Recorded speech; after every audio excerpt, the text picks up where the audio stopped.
Vietnam has this hidden wild farm trade. That's what it's called anyway. And they'll farm all kinds of stuff. Crocodiles, snakes, bamboo rats, you name it. But the undisputed king of the wild farm game in Vietnam is the porcupine. Go figure.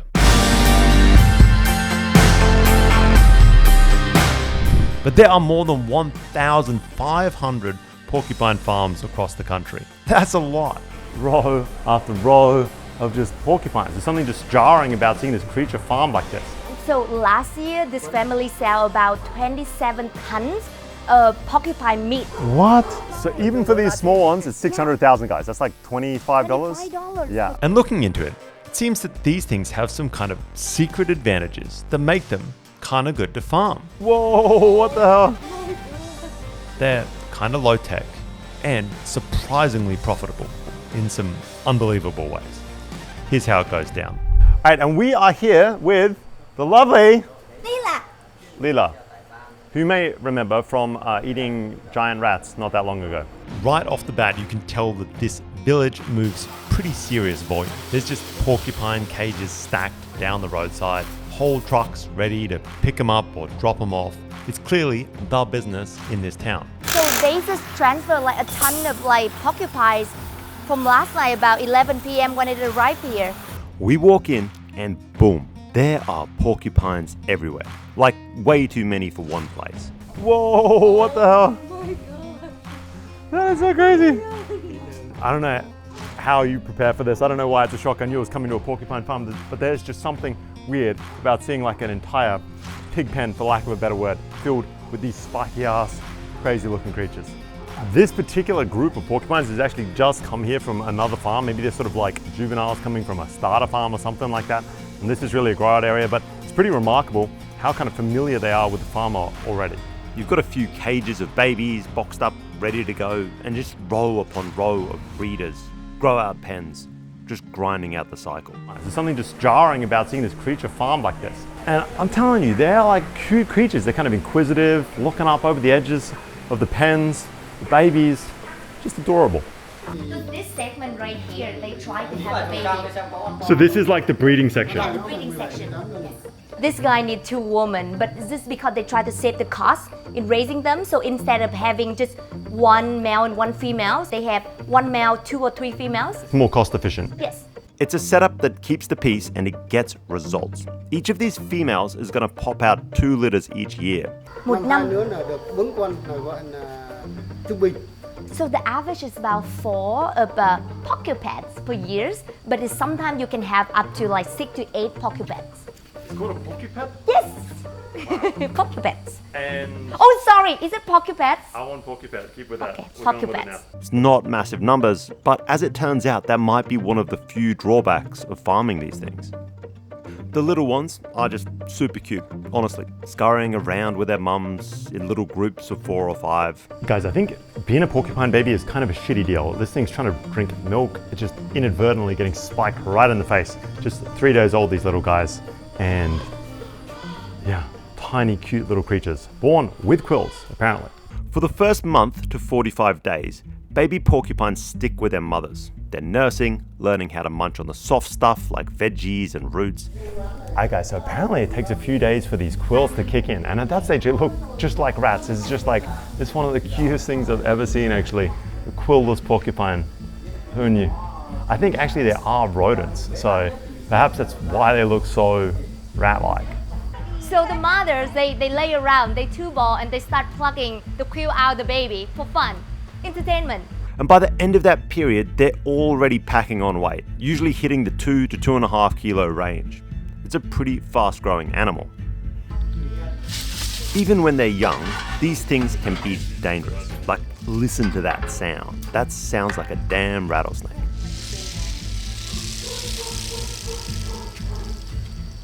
They're making noise and shaking at the same time. So after just 1 month, this thing's like 2.5 kilos. It looks kind of crazy. Woo! Apparently you can hold these things. It's kind of wild.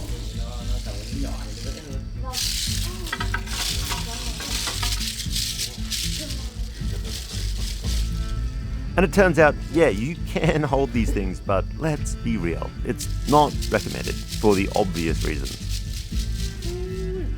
Yeah guys, that is crazy. These little guys seem to pack a punch right away. I mean, he took that thing out to hold it and it was not too heavy. He punched a hole in them pretty quickly. They are, seems to me like a pretty quick going creature. Like to get to 2.5 kilos after just 1 month or something like that. You know, I mean, that's decent. Some of these things, let's see where it goes from here. Let's find some medium-sized porcupines. At about a month, they're weaned and moved to their own grow-out pens. Just 1 litter per cage to avoid fights and keep things pretty simple. They can eat whatever is cheap and just available local at that time. Cassava, corn, banana stalks, pumpkin. And by 8 months, they're gonna bulk up to 8 to 10 kilos easily. So this is like the mediums? Yeah. Okay, good. 8 months? 8 months, they're 8 kilos. 8 kilos. So average 1 kilogram per month that they grow. Hi guys, feeding time. Each of these sort of pens of 3 porcupines and or just the group babies, they seem to get like a handful of soaked corn, 2 or 3 chunks of butterscotch pumpkin. Feeding these guys is dead simple. You just walk along the line and toss whatever you've got in the cage, and they go nuts.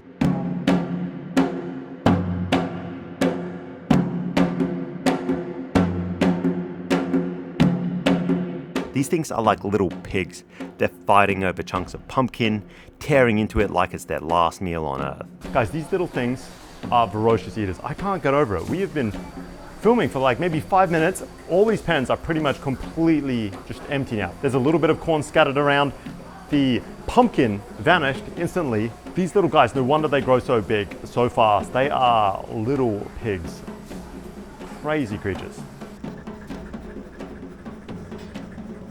Between 8 and 10 kilos, the porcupine can already be sold.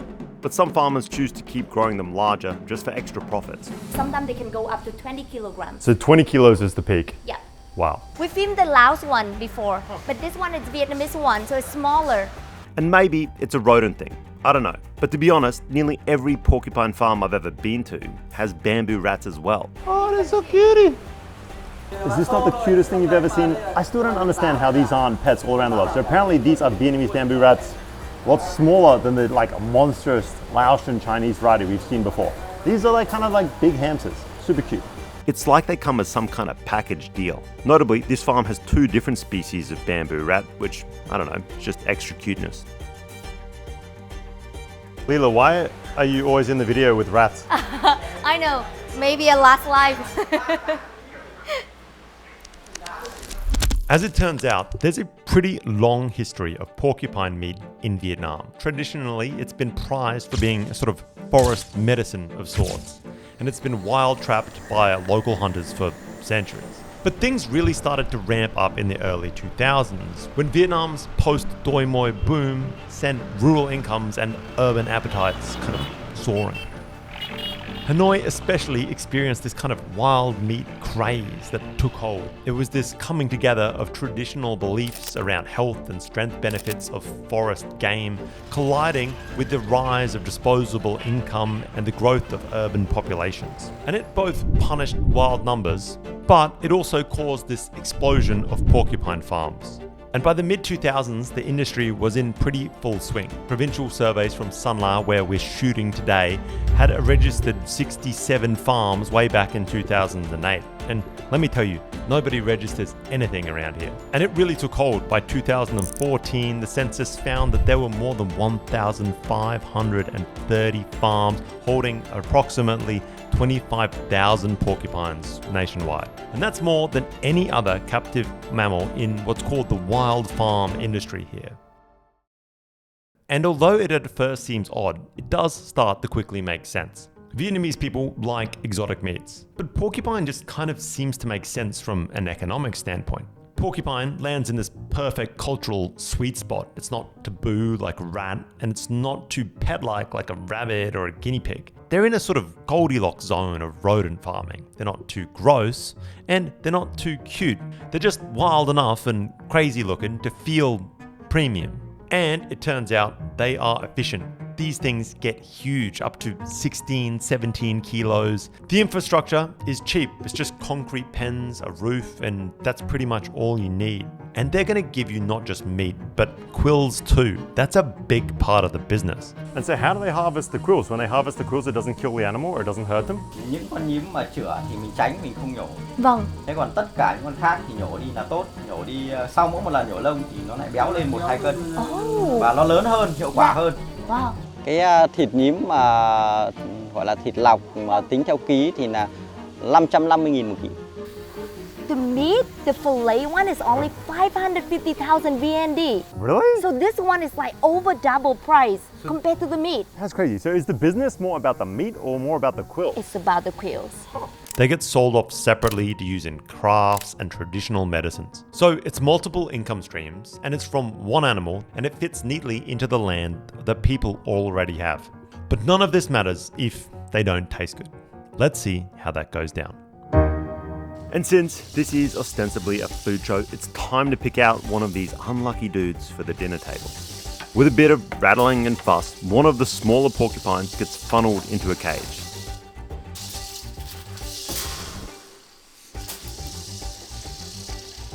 This thing's about 8 kilos, on the smaller side of what would typically go to market, but apparently this is closer to the ideal eating size. Okay, and this is about the usual size that they would harvest them at? Tùy theo có người ta lấy 8 cân nên là người ta thịt. Yeah, sometimes they would like to have like a little bit younger, like 8 kilogram, but it's like 10 kilogram is the average.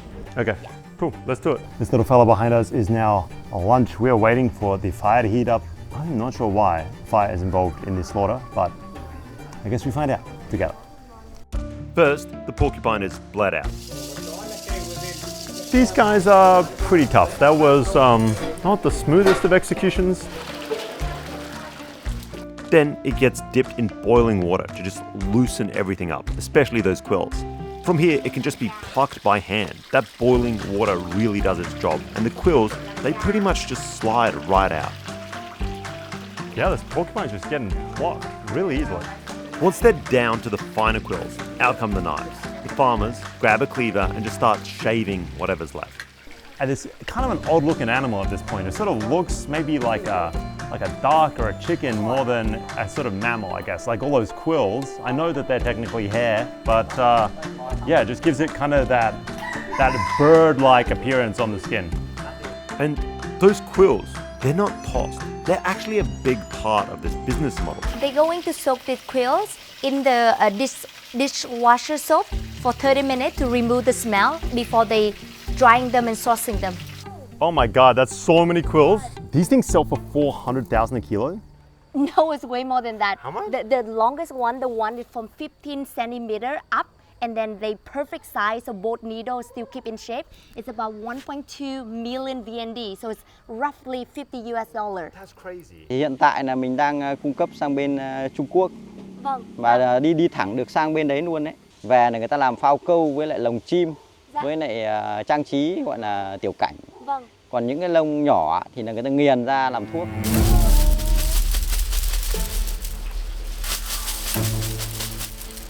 So the children, they are bored, they have nothing to do. So he hired the children and they sit around here, and then he paid them like $1.20. That's actually very good wage, even for big city in Vietnam. If any year that they couldn't able to sell it, it's really big waste. Back to the porcupine. The now hairless porcupine gets rinsed with what's basically rice moonshine.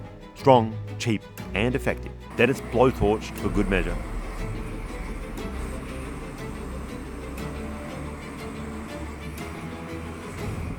You can really see that skin pattern come out now that they're blowtorching it. It almost looks like a python skin or something, just crazy pattern. One final pass with the knife to kind of scrape off any leftover charring, and we remove the intestines. Of course, cleaning them and keeping them because we're in Vietnam. Guys, he's all bagged up. That is lunch. It's pretty heavy actually. I hope it tastes good. I think so. I think it's gonna taste really good. I think rat is surprisingly good. This is a rodent. I haven't eaten that many rodents, but my hunch is delicious. All right, guys, we have descended from the mountains into the small, cute town of Mung Lo. I've been here before at Mung Lo Market, where they eat just about everything. But today, we are here, of course, to eat the porcupine. Let's get cooking. Cooking transition now, like flames, grilling, bit of spice going in, you know.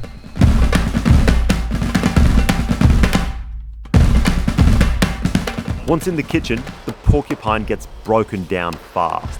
Hand, feet, head gone in seconds. Then it's quartered, ribs and leg bones pulled out till there's just nothing left but a big, clean, boneless side of meat. Trust me, nothing's gonna waste in Vietnam.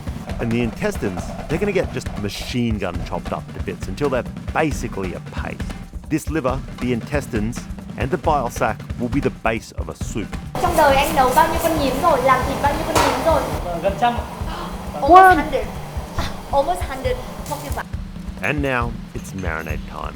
Cardamom, cloves, ginger, garlic, rice powder, you name it. It all gets blitzed and poured right over the big side of porcupine. Oh guys, I was not expecting that to be a marinade. That is, I don't know what I thought was happening. I thought it was like a smoothie. But it's gonna be some flavorful meat, that is for sure.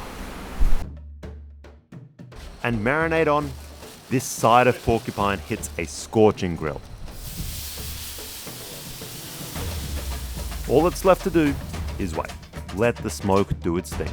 And nothing gets me quite as excited as grilled meat, especially when it's porcupine. And over the next 45 minutes or so, this thing gets some serious attention. It's carefully poked, prodded, flipped non-stop to make sure it cooks just right.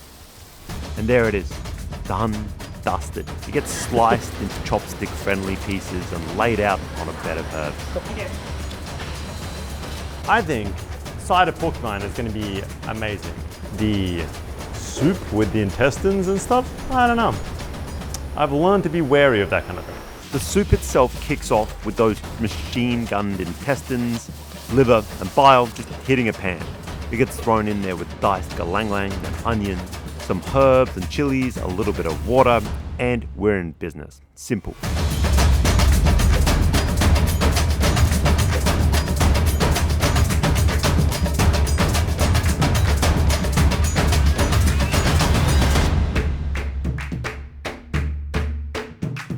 Have you ever eaten a porcupine before? I don't even think I see a porcupine in real life until today. This is your first porcupine you've ever seen, I think so. and you're gonna eat it. Yeah.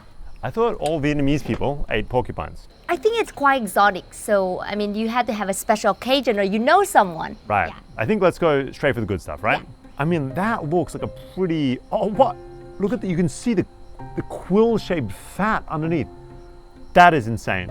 I pick a perfect bite. The ratio of the meat and the skin and the fat is perfect. Let's go, let's go. Do we dip or not? Maybe not first bite. Yeah, maybe the first bite. Chewy. Mine is pretty tender. Surprisingly good.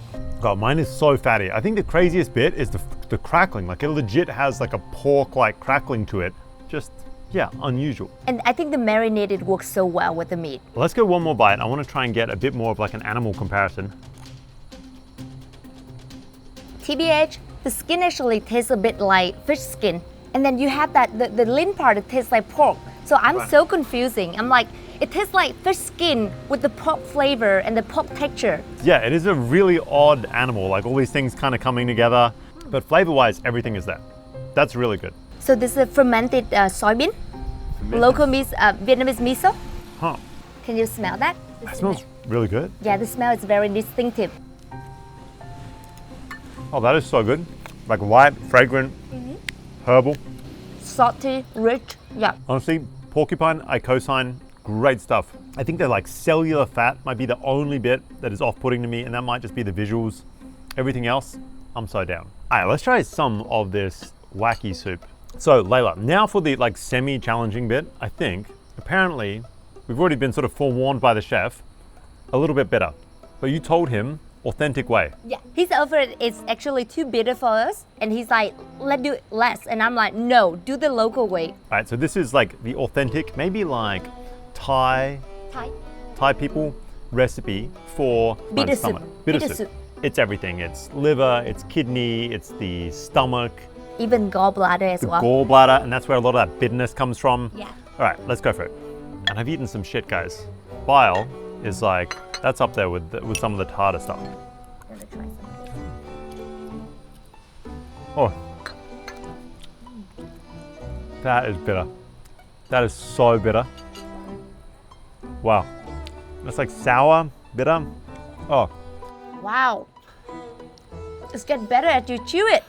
I feel like I'm chewing medication. Right? Am I gonna get stronger after this? I think so. Wow, that's so bitter. Even bitter more than the bitter melon soup. right? Right? That is insane. I don't know how you just downed it like that. Wow.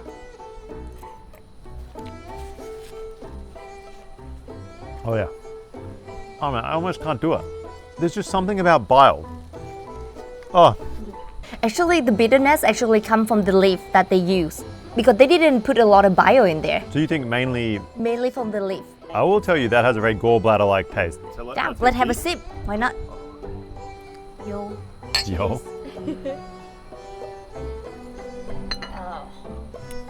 That is bitter. No, I'm tapping out. So what do you think? You like it? I don't hate it, but I don't love it. Yeah, I mean, if I starve, I would eat anything. But it's like if you tell me that, Lila, let's have it again, I'm just like, no thanks. Yeah. Let me just tell you, it's not a flavor that I'm pretty much ever after. It's still up there with my most tricky to eat things. It's flavor-wise, it's never the shocking stuff, guys. It's never the bamboo worms. It's never the live fish. The trickiest flavors to deal with is bile, by far. Guys, if you enjoyed this episode, you will also enjoy the bamboo rat episode that I did with Leela right here. And if you want to see her other stuff, Leela, where can people find you? You can find me on all social media at curiousaboutvietnam.com, or you can search up for Miss Yummy Face. And if you want to tour in Vietnam, especially in Hanoi, make sure you hit up Leela. Best tours in country, I guarantee you guys. And food maps, right? Yeah, and food maps. Oh, Thank that's you. like my best outro ever. Yeah, very soft, smooth. I was like, I'm gonna expect the pan out.